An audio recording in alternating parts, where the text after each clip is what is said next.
ዝግጁ ነኝ። ኤርትራ ያልተጠበቀው የኤርትራ ያቋም ለውጥ ከባህር በር መውጫ ወይም አክሰስ ቱ ሲ ጋር በተያዘ ከኢትዮጵያ ጋር ጠበቅ ያለ ውጥረት ውስጥ የገባችው ኤርትራ በመጨረሻም ሸብረክ በማለት መነጋገር ይቻላል ስትል አስታውቃለች። ከዚህ ቀደም የቀይ ባህርና የባህር መውጫ ጉዳይ በኢትዮጵያ መንግስት በኩል ጠበቅ ብሎ ሲነሳ ይሄ ጉዳይ እኔን የሚመለከት አይደለም፣ ስለማን እየተወራ እንደሆነ አይገባኝም፣ ሐሳቡ በኢትዮጵያ ባለስልጣናት በኩል እየተደጋገመ ይነሳል፣ በእንደዚህ አይነት ጉዳይ ለመነጋገር ዝግጁ አይደለም በማለት ኤርትራ ያስታወቀች መሆኗ አይዘነጋም። ይህ ምላሽ ከወራት በፊት የተሰጠው በሀገሪቱ ኢንፎርሜሽን ሚኒስትር አቶ የማነ ገብረ መስቀል በኩል ነበር። ከዚያ በኋላም በሁለቱ ሀገራት በኩል ከቃላት ጦርነት ባለፈም እስከ ወታደራዊ ውጥረት ድረስ የዘለቁ ሁኔታዎችም ተስተውለው ነበር።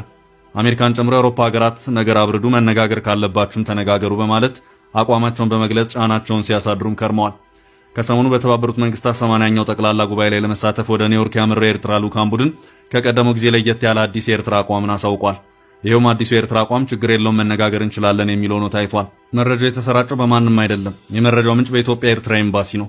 በፌስቡክ የማህበራዊ ትስስር ገጹ ላይ አጋርቶታል። የኤርትራ ልዑካን ቡድን እየመሩ ወደ ኒውዮርክ ያቀኑት የሀገሪቱ የውጭ ጉዳይ ሚኒስትር ኦስማን ሳላህ ይህንኑ አዲሱን የኤርትራ አቋም አሳውቀዋል። በአዲስ አበባ የኤርትራ ኤምባሲም ይህንኑ መረጃ አጋርቶታል።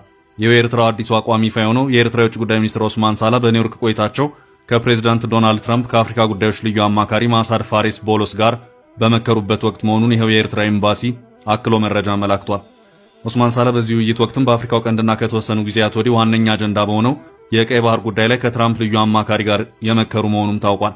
ኦስማን ሳላህ በዚህም ወቅት ኤርትራ ብሔራዊ ሉዓላዊነትን ባከበረ መልኩ በአፍሪካው ቀንድ በናይል ተፋሰስና በቀይ ባህር ጉዳይ ትርጉም ያላቸው ውይይቶችን ለማድረግ ዝግጁ ናት ማለታቸውን ይኸው በአዲስ አበባ የኤርትራ ኤምባሲ በኩል የተለቀቀው የዛሬው መረጃ አመላክቷል።